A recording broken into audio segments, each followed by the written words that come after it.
Hola chicas,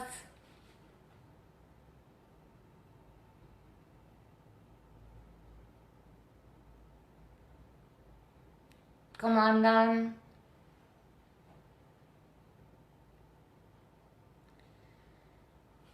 Espero un minutito más, así se van agregando más chicas y empezamos la lectura de hoy.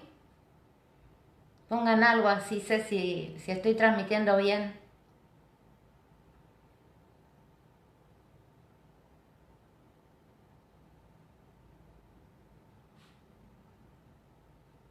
Hola,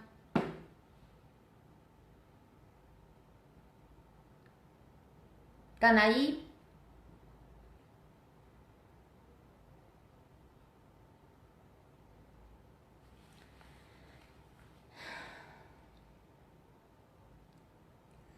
Bueno, empezamos a que se vayan conectando. Empiezo con la lectura. Forastera, segunda parte, El castillo de Lioch. Capítulo 6. La audiencia de Colum. El niño al que la señora Fitzgibbons se había referido como el joven Alex vino a buscarme para la cena. Esta tenía lugar en una estancia larga y angosta, con mesas alineadas contra las paredes. Los criados entraban y salían sin cesar a través de arcadas en ambos extremos de la habitación, cargados de bandejas, platos trincheros y jarras.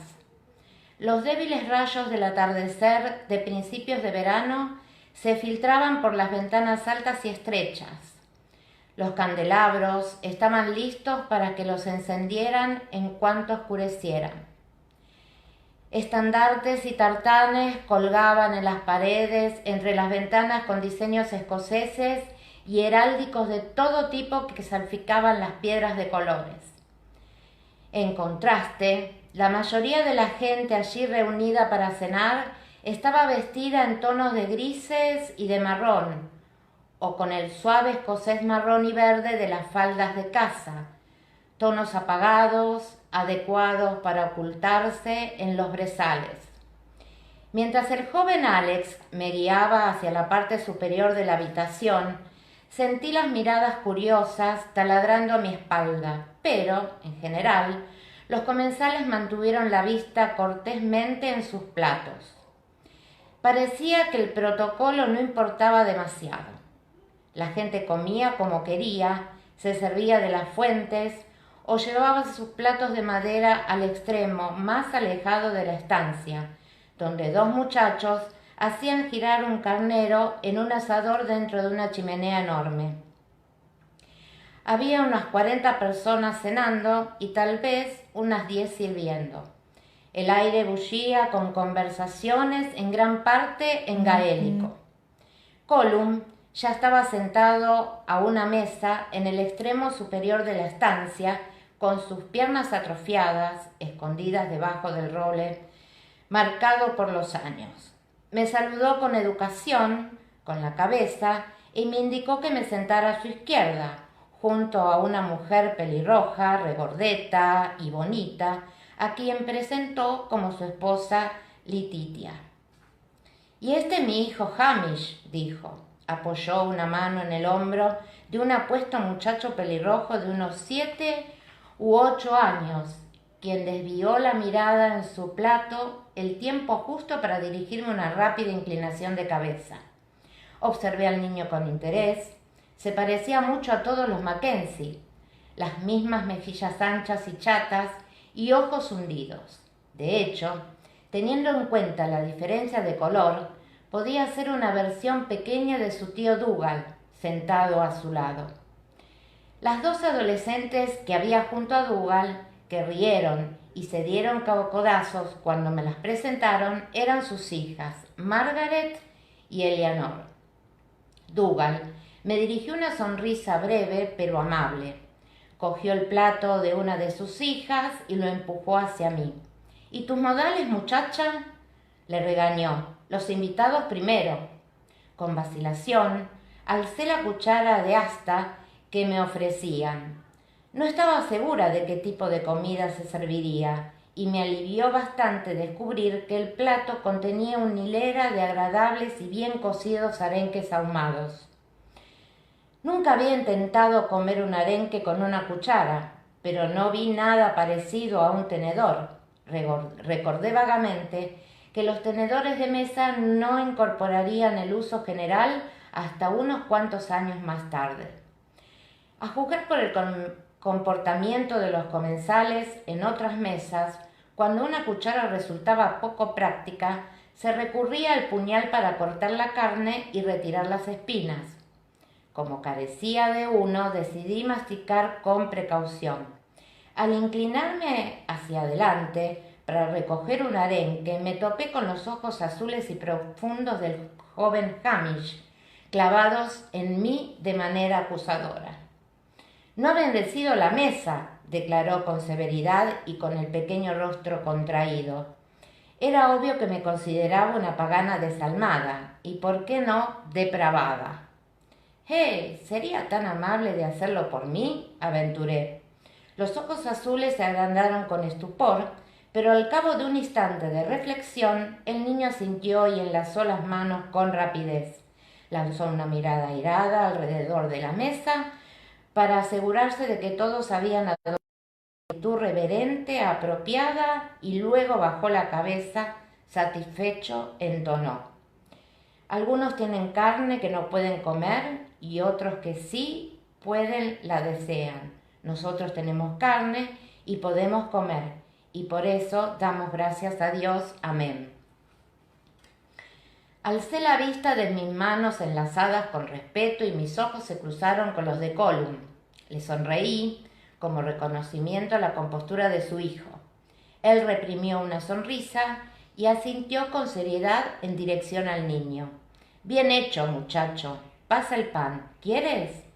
Mientras todos se disponían a comer, la conversación en la mesa se limitó a pedir comida aquí y allá.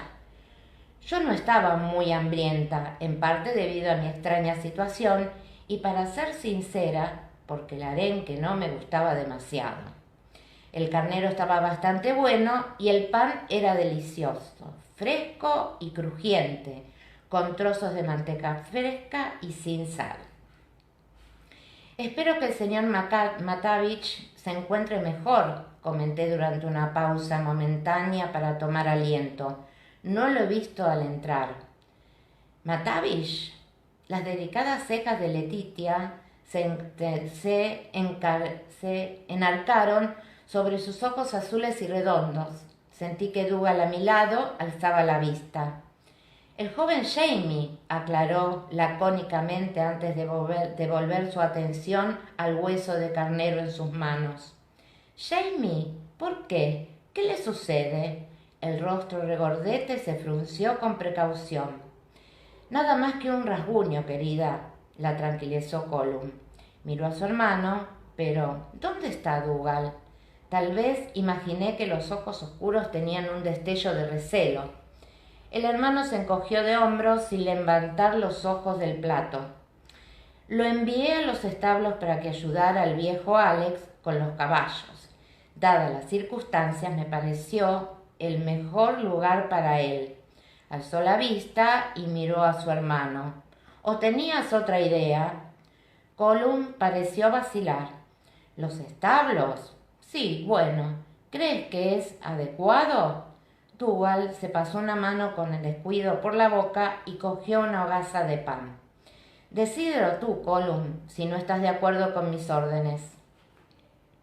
Los labios de Gollum se tensaron brevemente, pero solo respondió: No, supongo que estará bien allí. Y siguió comiendo.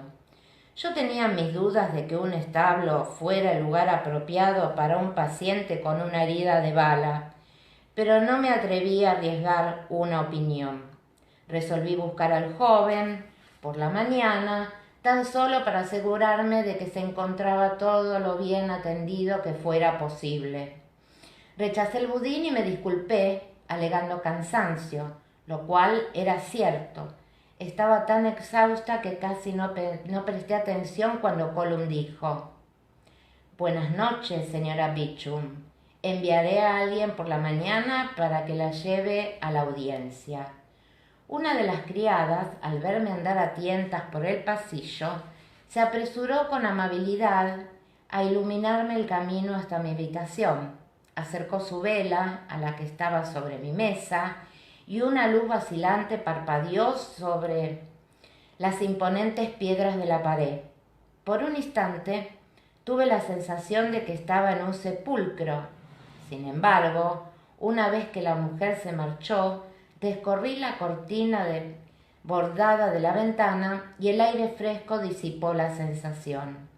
Traté de pensar en todo lo que había pasado, pero mi mente se negaba a concentrarse en otra cosa que no fuera dormir. Me deslicé bajo las mantas, soplé la vela y me dormí contemplando la lenta salida de la luna. Por la mañana, la corpulenta señora Fitzgibbons me despertó otra vez con lo que parecía un surtido completo de artículos de tocador para una dama escocesa de buena familia. Cepillo de grafito para oscurecer pestañas y cejas, botes de raíz de lino triturado y de polvo de arroz, un palito que supuse que era para sombrear los ojos, aunque nunca había visto ninguno, y una frágil taza de porcelana con colorete francés, tallada con una hilera de cisnes dorados. La señora Fitzgibbons también traía una sobrefalda rayada verde, un corpiño de seda y unas medias amarillas de hilo escocés que diferían de las de lienzo casero que me había dado el día anterior. Fuera lo que fuera, la audiencia parecía ser una ocasión de importancia. Me sentí tentada de insistir en usar mi propia ropa solo por rebeldía, pero el recuerdo de la reacción del gordo Rupert ante mi vestido de algodón ligero me disuadió. Además, Colum me gustaba bastante, a pesar de que parecía que tenía la intención de retenerme allí durante un futuro imprevisible. Bueno, ya me encargaría de eso, pensé, mientras me las ingeniaba con el colorete. Dougal había dicho que el joven que yo había curado estaba en el establo, ¿no? Y, presumiblemente, en los establos había caballos, en los que uno podía huir. Decidí buscar a Jamie Matavich en cuanto hubiera acabado la audiencia. La audiencia se llevó a cabo en el salón comedor donde había cenado la noche anterior. Sin embargo, ahora estaba transformado.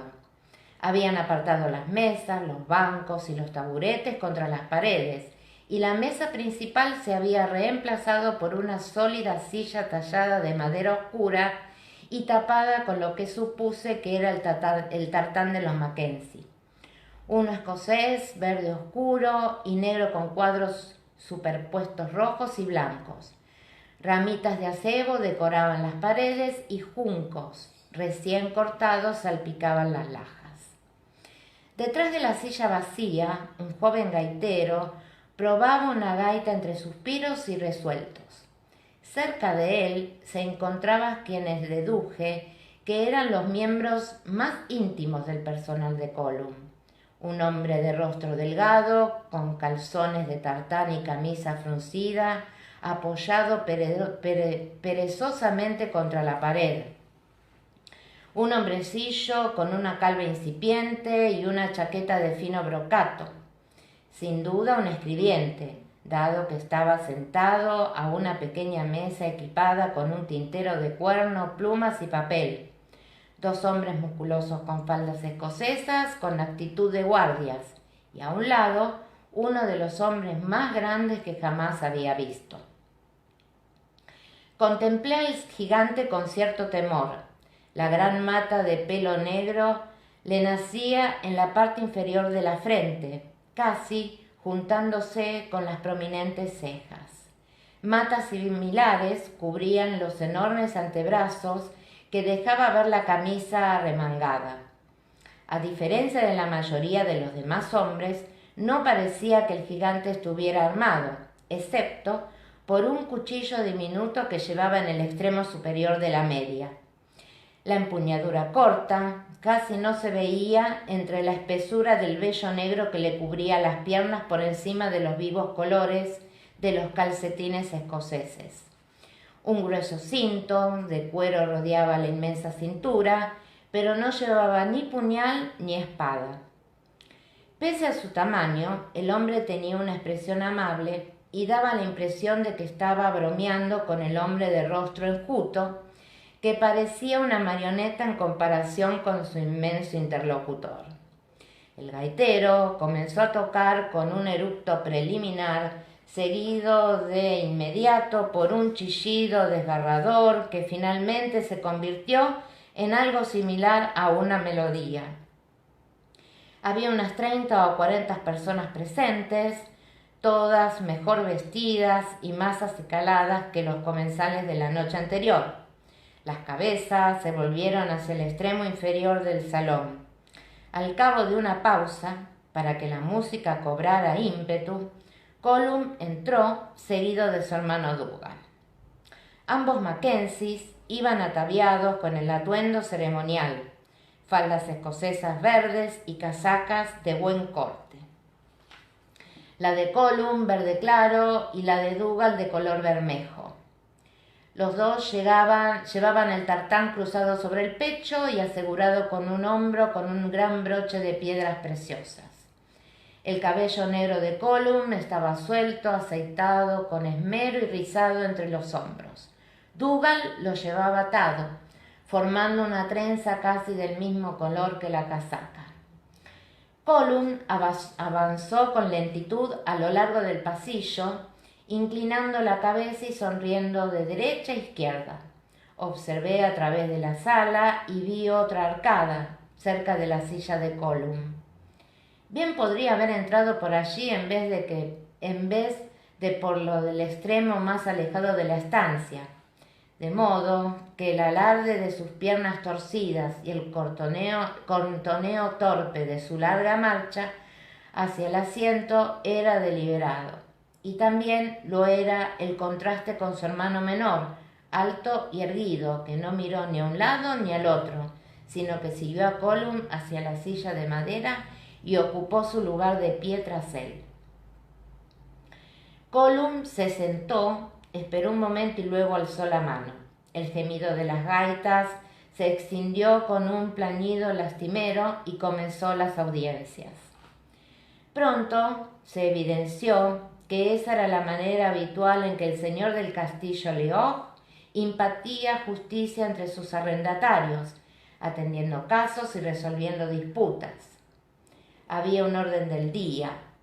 El escribiente de calva incipiente leía los nombres en voz alta y las distintas partes se adelantaban cuando le llegaba el turno. Si bien algunos casos se presentaban en inglés, los procesos se realizaban en gaélico. Yo ya había notado que para enfatizar el idioma solían recurrir a poner los ojos en blanco y golpear con fuerza los pies contra el suelo. Esto hacía que fuera difícil juzgar la seriedad de un caso por el comportamiento de los participantes. Justo cuando había llegado a la conclusión de que un hombre, un anciano con un morral enorme hecho con un tejón entero, estaba acusando a su vecino nada menos que de asesinato, incendio premeditado y secuestro de su esposa. Colum frunció las cejas y pronunció algo en gaélico que hizo que el demandante y el acusado se desternillaran de risa. Enjuagándose las lágrimas, el demandante asintió por fin con la cabeza y extendió una mano a su oponente, mientras el escribiente garabateaba con diligencia. La pluma arañaba como las patas de un ratón. Yo era la quinta en el orden del día, una posición, pensé, cuidadosamente calculada para indicar a la muchedumbre reunida la importancia de mi presencia en el castillo. Durante mi presentación se habló en inglés. Señora Bichum, ¿quiere usted adelantarse?, llamó el escribiente. Impulsada hacia adelante por un empujón innecesario de la carnosa mano de la señora Fitzgibbons, trastabillé hasta situarme frente a Colum y me incliné en una reverencia un tanto desmañada como había visto hacer a otras mujeres. Los zapatos de ambos pies eran iguales, 2 trozos de cuero moldeado que no ayudaban demasiado a caminar con gracia. Una punzada de interés estremeció a la multitud cuando Colum me hizo el honor de ponerse de pie y me ofreció su mano, que acepté para evitar caer de bruces. Mientras me enderezaba, maldiciendo mentalmente mis zapatos, me encontré mirando con fijeza el pecho de Dougal. En calidad de mi captor, a él le correspondía elevar una solicitud formal para mi admisión o cautiverio, según como se mirara. Aguardé con atención a ver cómo habían decidido los hermanos explicar mi presencia. «Señor», comentó Dougal, inclinándose de manera formal hacia Colum, «imploramos vuestra indulgencia y misericordia con respecto a esta dama necesitada de ayuda y un refugio seguro. La señora Claire Beecham, una dama inglesa de Oxford, fue atacada por salteadores de caminos que asesinaron a su criado a traición. Huyó a los bosques de vuestra propiedad, donde mis hombres y yo la encontramos y rescatamos. Solicitamos que el castillo Lioch ofrezca refugio a esta dama hasta que...». Se detuvo y su boca se torció en una sonrisa cínica. «Sus parientes ingleses sean informados de su paradero y se dispongan las medidas necesarias para asegurar un traslado seguro». No me pasó inadvertido el énfasis que se puso en la palabra ingleses, y estaba segura de que lo mismo había ocurrido a todos los que se hallaban en el salón, de modo que se me toleraría, pero bajo sospecha. De haber dicho franceses, se me habría considerado una intrusa amistosa o, en el peor de los casos, neutral. Escapar del castillo podía ser más difícil de lo que había esperado. Colum me hizo una reverencia gentil y me ofreció la hospitalidad de su humilde hogar. Le devolví la reverencia con algo más de éxito que la vez anterior y me reuní con la multitud, seguida de miradas curiosas pero bastante cordiales.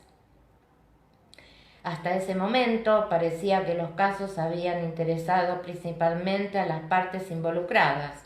Los espectadores habían conversado en voz baja entre ellos, aguardando sus turnos. Mi aparición había provocado un murmullo interesado de especulación y pensé de aprobación.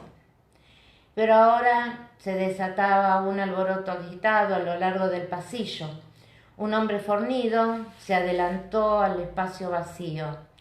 Arrastraba con una mano a una joven de unos 17 años, con el rostro bonito y fruncido y el largo cabello rubio recogido con una cinta azul. La muchacha avanzó tambaleante y permaneció en pie mientras el hombre la reprendía en gaélico, agitando los brazos y señalándola de vez en cuando a modo de ilustración o acusación. Mientras el hombre hablaba, la muchedumbre murmuraba. La señora Fitzgibbon, sentada sobre el sólido taburete, estiraba el cuello con atención. Me incliné hacia adelante y le susurré al oído. «¿Qué ha hecho esta joven?». La gigantesca mujer respondió sin mover los labios ni apartar la vista. «El padre la acusa de comportamiento disoluto, de frecuentar jóvenes en contra de sus órdenes», masculló la señora Fitzgibbon, y reclinó su cuerpo en el taburete. «Quiere que Mackenzie la castigue por desobediencia». «¿La castigue? ¿Cómo?», sisié, tan bajo como pude. «Shh». En el centro, la atención ahora se encontraba en Colum, que estaba evaluando a la joven y al padre. Miró a uno y a otro y comenzó a hablar. Frunció el entrecejo, golpeó con fuerza los nudillos contra el brazo de la silla y el gentío se estremeció. «Ya ha decidido», murmuró. innecesariamente la señora Fitzgibbons. La decisión tomada era también evidente. Por primera vez el gigante se movió, se quitó el cinturón de cuero con ademanes pausados. Los dos guardias cogieron de los brazos a la aterrorizada chica y la volvieron de espaldas a Colum y a su padre. La joven comenzó a llorar, pero no habló. La multitud observaba con intensidad típica de las ejecuciones públicas. De repente, desde el fondo de la muchedumbre, se elevó sobre los murmullos una voz gaélica. Las cabezas giraron, la señora Fitzgibbons se estiró más, incluso se puso de puntillas para ver mejor. Yo no tenía ni idea de qué se había dicho, pero creí reconocer la voz profunda y suave y la manera punzante de cortar las últimas consonantes. El gentío se apartó y Jamie Matavich se dirigió hacia el espacio vacío, inclinó la cabeza con respeto en dirección a Mackenzie y habló otra vez. No sé lo que dijo, pero pareció que generaba cierta controversia. Colum, Dougal, el pequeño escriba y el padre de la chica se habían enderezado en la escena. ¿Qué sucede?, le musité a la señora Fitch. Mi paciente tenía mucho mejor aspecto que la última vez, aunque todavía estaba un poco pálido. Había encontrado una camisa limpia en alguna parte, la manga vacía había sido doblada y metida por debajo de la falda escocesa. La señora Fitch contemplaba los acontecimientos con gran interés. Se ha ofrecido a recibir el castigo en lugar de la joven, respondió con aire ausente, atisbando por el costado de un espectador. ¿Qué? Pero si está herido. No pueden permitirlo. Hablé tan bajo como pude. La muchedumbre seguía murmurando. La señora Fitch sacudió la cabeza. No lo sé, muchacha. Lo están discutiendo. Se aceptaría si el hombre fuera del mismo clan que ella, pero el joven no es un Mackenzie. ¿No lo es? Me sorprendí. Había dado por hecho que todos los hombres del grupo que me había capturado prevenían del castillo de Lioch. Pues claro que no, contestó la señora Fitch con impaciencia. ¿No ves su tartán? Desde luego que sí, después de que ella me lo hubiera señalado. Si bien Jamie también llevaba un tartán de cacería en tonos verde y marrón, los colores diferían de los del resto de los hombres. El marrón era más oscuro, casi color corteza con finas rayas azules. Por lo visto, la opinión de Dougal fue el argumento decisivo. El grupo de consejeros se dispersó, la multitud cayó, se echó hacia atrás y esperó. Los guardias soltaron a la joven, que corrió hacia el gentío, y Jamie se adelantó para ocupar su lugar entre ambos centinelas. Observé con espanto cómo se acercaban para cogerlo de los brazos, pero Jamie dijo algo en gaélico al hombre del cinto y los guardias retrocedieron. Cosa sorprendente, por un momento. Una sonrisa ancha y descarada iluminó el rostro de Jamie. Y más extraño aún, el gigante esbozó una rápida sonrisa de respuesta. ¿Qué ha dicho?, pregunté a mi intérprete. Escoge los puños antes que el cinto. Un hombre puede hacerlo, una mujer no. ¿Los puños? No tuve tiempo para seguir preguntando. El verdugo alzó un puño tan grande como un jamón y lo hundió en el abdomen de Jamie, que se dobló en dos y se quedó sin aliento. El hombre esperó a que se enderezara antes de continuar con una serie de golpes cortos en las costillas y los brazos. Jamie no hizo nada para defenderse y se limitó a mantener el equilibrio haciendo frente al ataque. El golpe siguiente fue en el rostro. Dio un respingo y cerré los ojos involuntariamente mientras la cabeza de Jamie se mecía hacia atrás. El verdugo se tomaba su tiempo entre puñetazo y puñetazo, cuidando de no derrumbar a su víctima ni golpear demasiadas veces en un mismo sitio. Era una paliza científica realizada con habilidad para infligir dolor, pero sin incapacitar o lisiar al oponente. Jamie tenía un ojo cerrado por la hinchazón y respiraba con dificultad. Por lo demás, su situación no parecía tan mala. Me sentía presa de la más absoluta aprensión, temiendo que uno de los golpes volviera a dañar el hombro herido. Las vendas seguían en su lugar, pero no aguantarían mucho más. ¿Cuánto tiempo iba a durar aquello? El silencio reinaba en la estancia, excepto por un batacazo seco de carne sobre carne y algún que otro gruñido.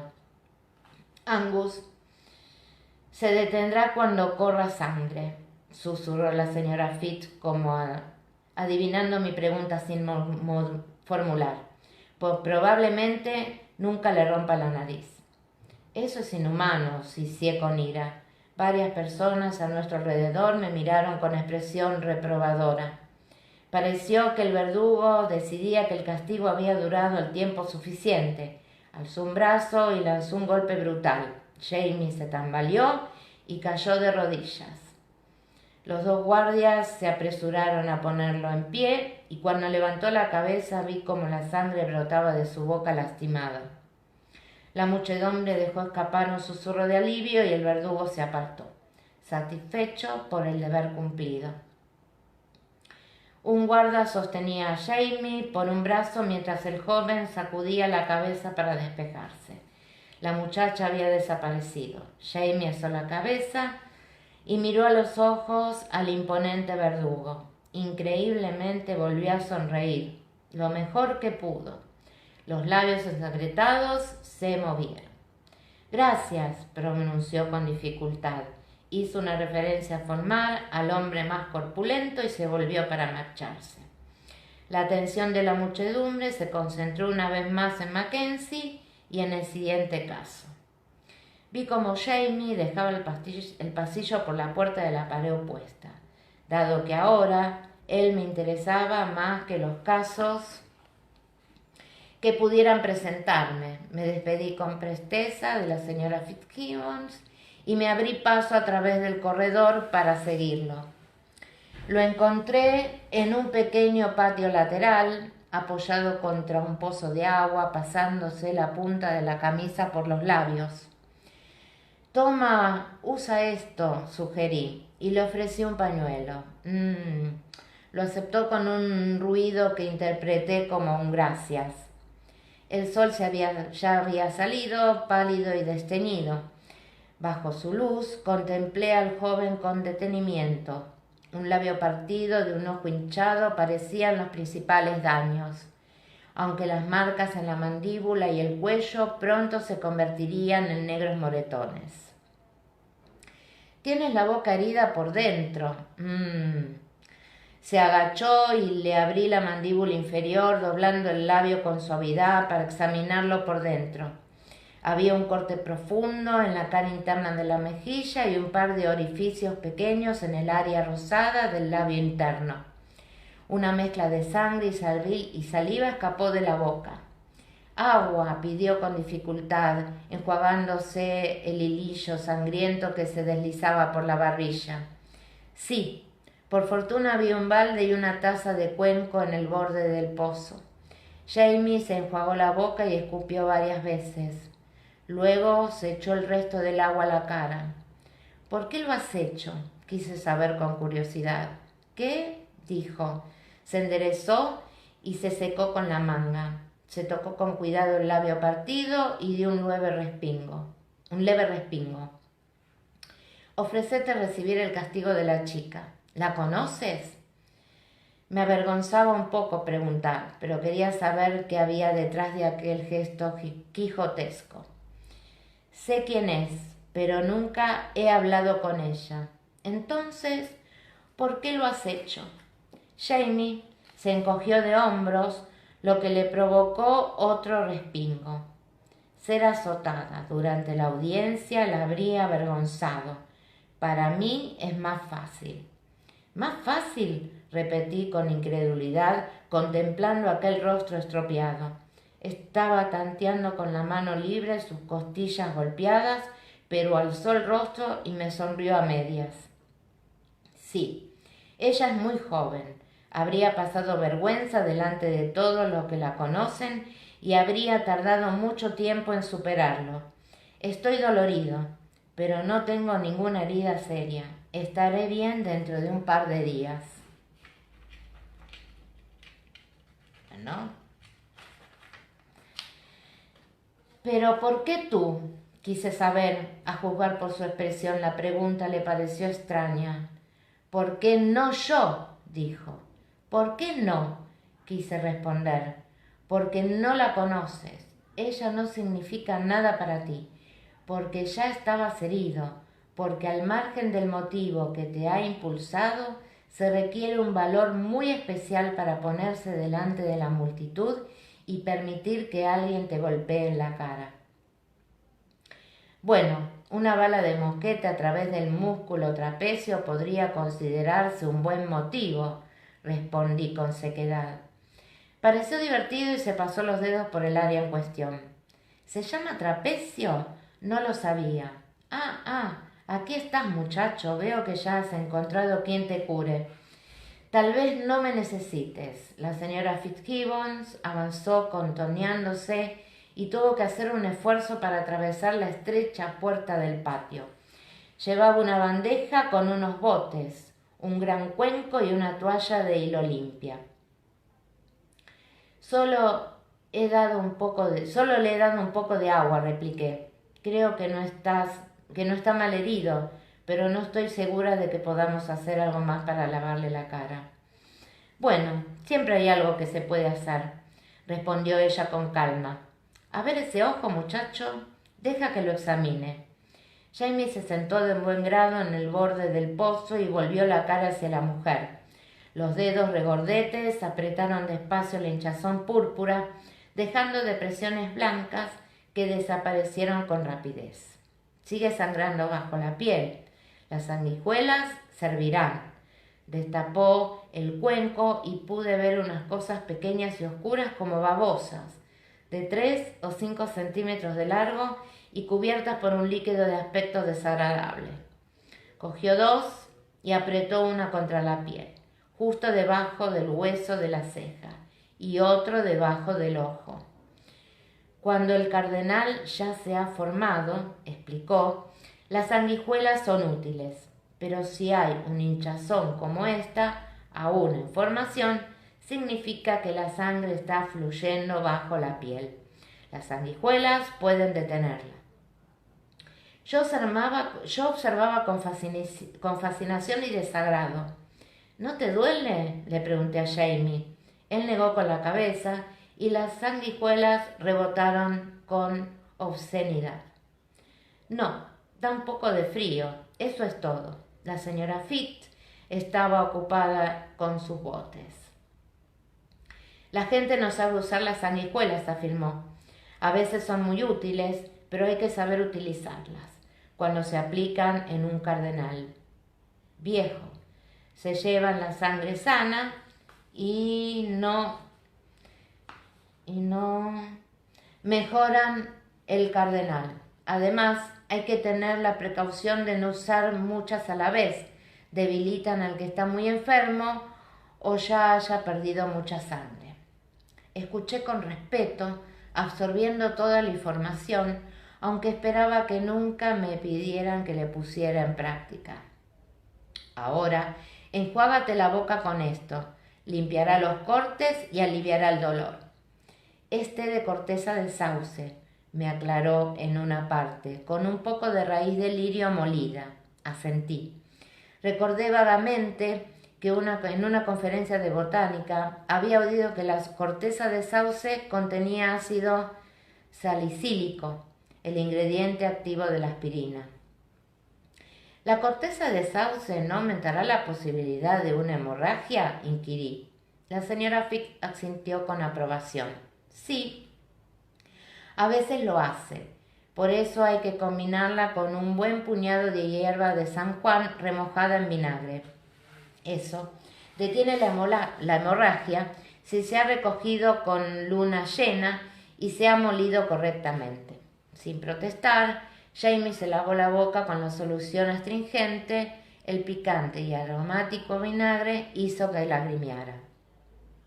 Las sanguijuelas ya estaban atiborradas y tan hinchadas que su tamaño original se había cuadruplicado.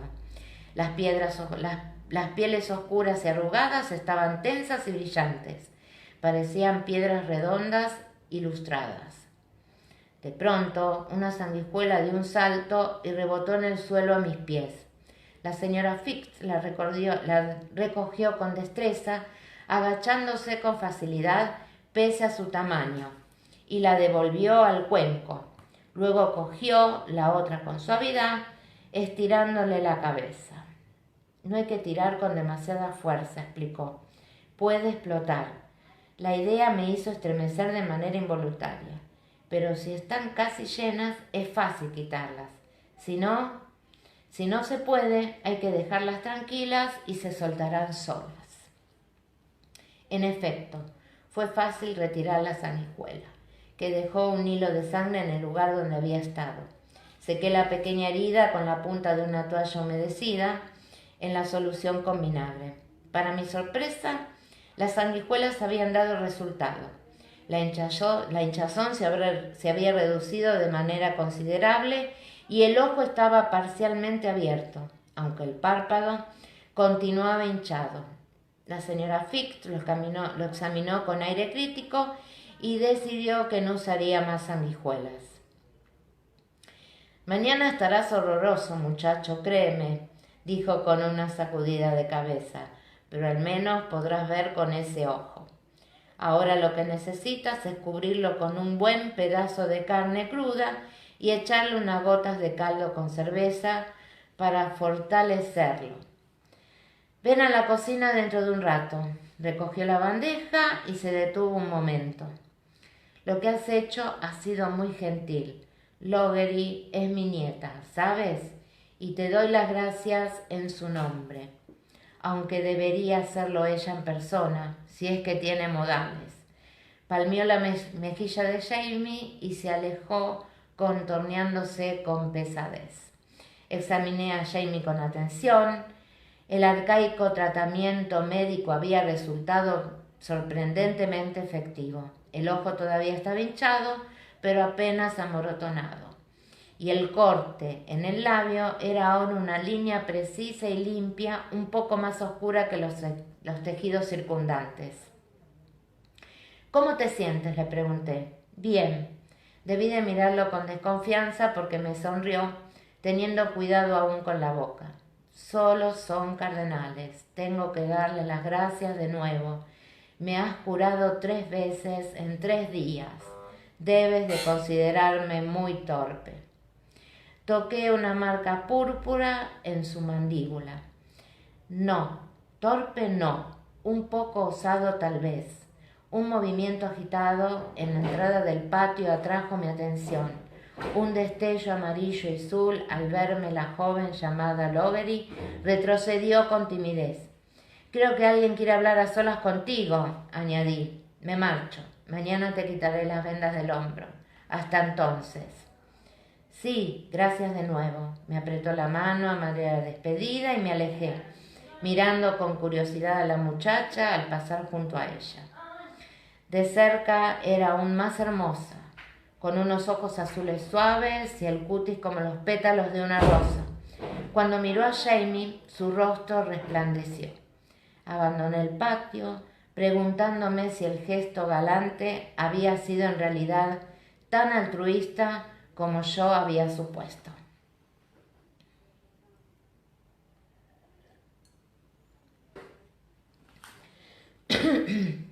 A la mañana siguiente desperté oyendo el gorgojeo de los pájaros fuera y el ajetreo de personas adentro. Me vestí y hallé el camino al comedor a través de unos pasillos helados. El comedor había recuperado su identidad como tal. Se repartían enormes recipientes con gachas y pan, ácimo horneado en el fogón y untado con melaza. El olor a comida humeante era muy intenso. Todavía me sentía un poco mareada y confundida, pero un desayuno caliente me animó lo suficiente para explorar un poco. Hallé a la señora Fitzgibbons unida hasta los codos en masa espolvoreada con harina. Le anuncié que quería encontrar a Jamie para quitarle las vendas y comprobar la cicatrización de la herida de bala. La señora Fitz agitó una manaza enharinada para llamar a uno de sus diminutos subordinados. «Joven Alex, ve a buscar a Jamie, el nuevo domador de caballos. Dile que venga contigo a que le examinen el hombro. Estaremos en el jardín de hierbas». Un seco chasquido de dedos hizo que el muchacho se apresurara a localizar a mi paciente.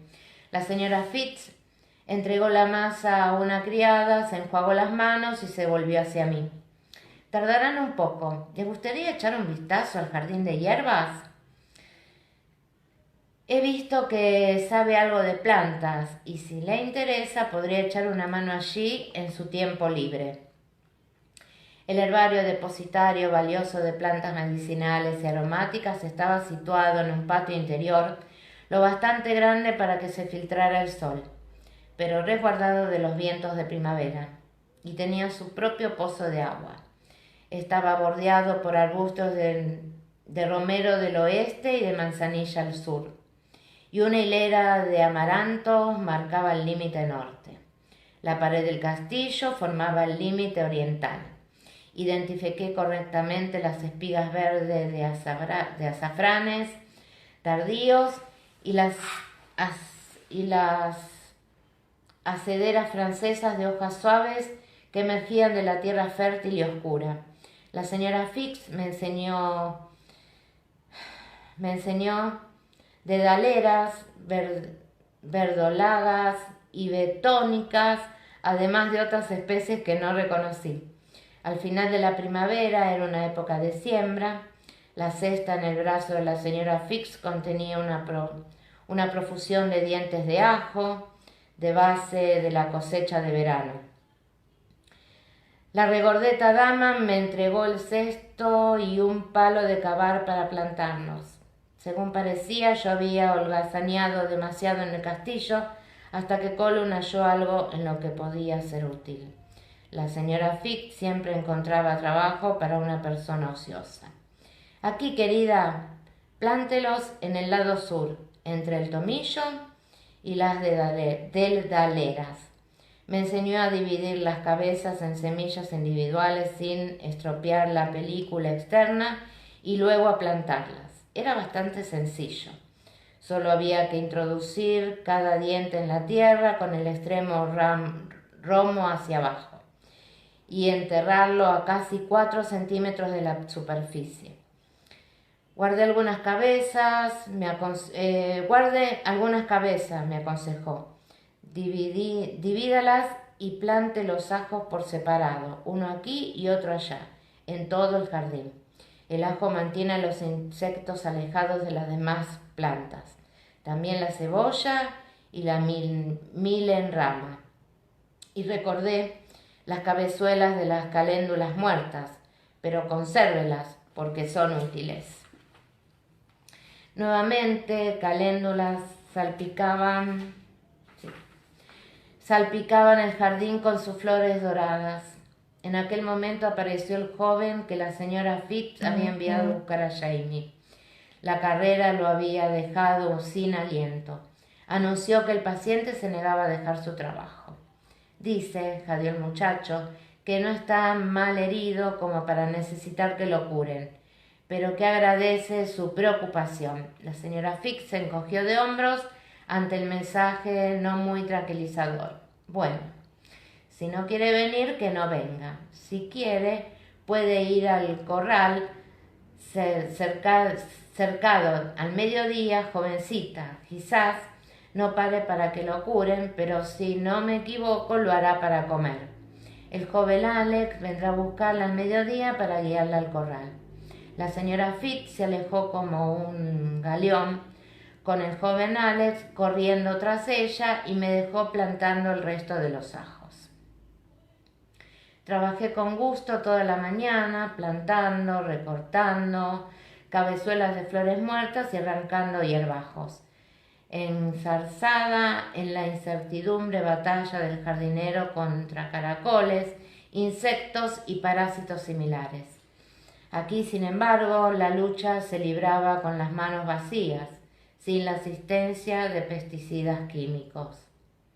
Estaba tan absorta en la tarea que no advertí la reaparición del joven Alex hasta que tosió con cortesía para llamar mi atención. Muchacho de pocas palabras, aguardó el tiempo justo a que me incorporara y me quitaba el polvo de las faldas, antes de desaparecer por la parte del patio. El corral al que me condujo quedaba un poco lejos de los establos, en una pradera cubierta de hierba. 3 potrillos retozaban briosos en la pradera contigua. Otro animal, una potranca valla, estaba atado a la cerca del corral con una manta sobre el lomo. Jamie se acercaba furtivamente por el costado de la potranca, que seguía su movimiento con bastante recelo. Apoyó el brazo libre en el lomo del animal y le habló con suavidad, preparando para retroceder en caso de que se encabritara. La potranca giró los ojos y bufó, pero no se movió. Con lentitud, Jamie se reclinó sobre la manta, todavía susurrándole al animal, y poco a poco apoyó todo su peso sobre el lomo. La potranca se encabritó un poco y se aquitó inquieta, pero él insistió, elevando apenas la voz. Entonces la yegua volvió la cabeza y se percató de mi presencia y la del joven que me acompañaba.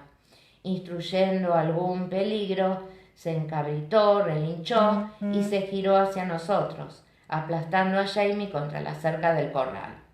Bufando y corcoviando, comenzó a brincar y patear, rebelándose contra la correa con que la sujetaba.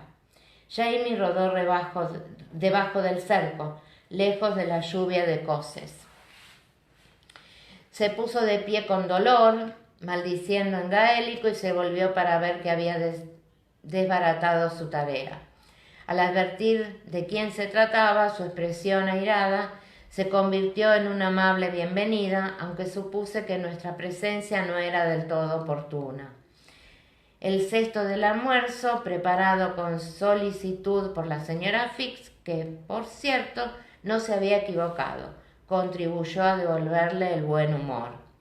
«Tranquila, bestia maldita», masculló a la potranca, que continuaba bufando y moviéndose. Despidió al joven Alex con golpecito amistoso, recogió la manta caída de la yegua, la sacudió para quitarse el polvo y la extendió con gentileza para que yo me sentara sobre ella.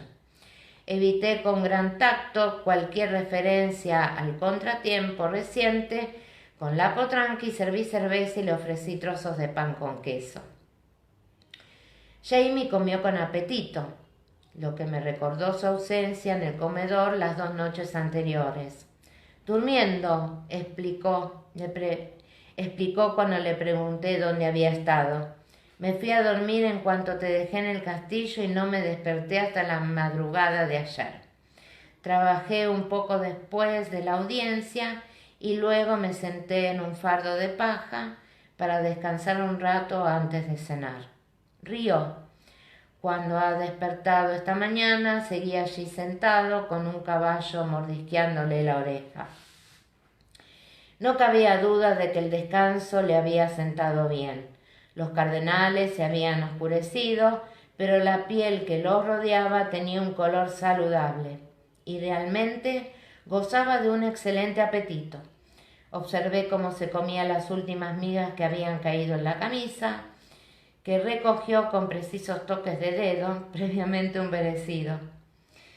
«Tienes buen apetito», comenté riendo. «Creo que comerías hierba a falta de otra cosa». «Lo he hecho», contestó con gran seriedad. «No sabe mal, pero no llena». Me sorprendí. Luego supuse que era una broma. «¿Cuándo?», pregunté. «Durante el invierno, hace 2 años. Vivía de una manera salvaje, ¿sabes? En los bosques, con él, con un grupo de muchachos. Robábamos con la frontera, habíamos tenido una mala racha y no nos quedaba comida. De vez en cuando conseguíamos gachas en la cabaña de algún agricultor, pero esa gente es tan pobre que casi nunca les sobra nada.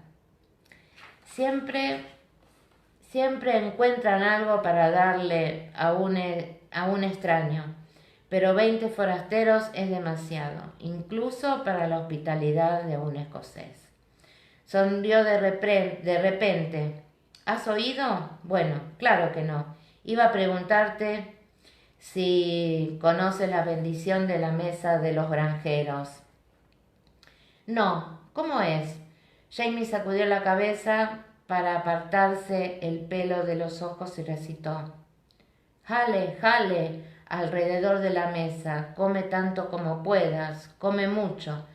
Nada embolses, jale, jale, amén. ¿Nada embolses? Dije, divertida.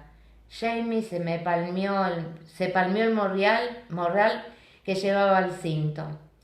Ponlo en tu estómago, no en el morral, explicó.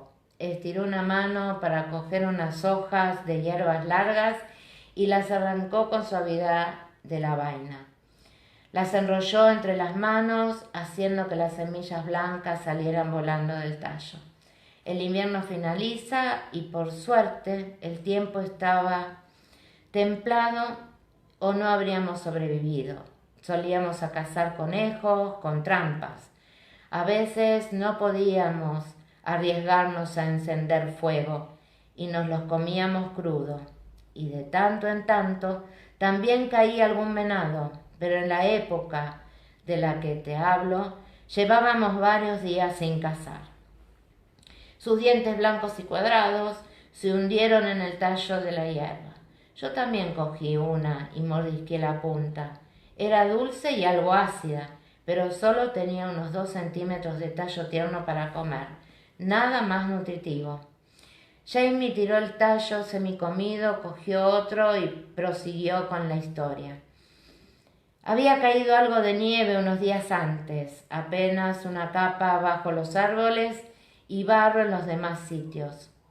Yo andaba buscando los frutos anaranjados y grandes que crecen en la parte baja de los árboles, cuando de pronto, en un claro, descubrí una mancha de hierba bajo la nieve. Supongo que el sol se filtraba hacia allí de vez en cuando. Por lo general, los ciervos encuentran esas manchas.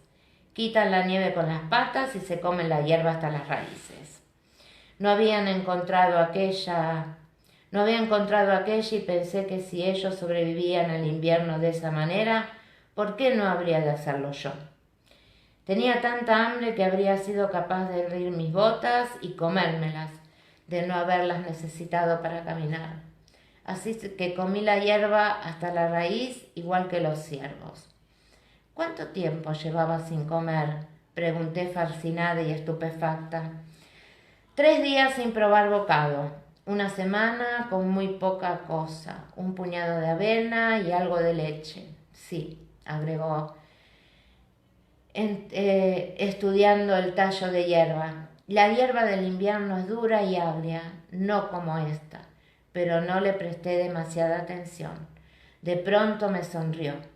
Tampoco al hecho de que un ciervo tiene 4 estómagos y yo solo 1. Tuve retorcijones espantosos y casi durante días. Después, uno de los hombres más viejos me dijo que, para comer hierba, primero hay que hervirla, pero entonces yo no lo sabía. De todos modos, no me había importado. Estaba demasiado hambriento para esperar. Se puso en pie y se inclinó con la mano extendida para ayudarme a incorporarme. Será mejor que siga con mi trabajo. Gracias por el almuerzo. Me entregó el cesto y se encaminó hacia las caballerizas. El sol resplandecía en su cabello, arrancándole reflejos de oro y cobre. Regresé despacio al castillo. pensando en los hombres que vivían en el barro frío y comían hierbas. Cuando llegué al patio me di cuenta de que había olvidado por completo el hombro de Jamie. Bueno, chicas, espero que les haya gustado. Brindo, Elianté, Freedom and Whisky presente. Las quiero.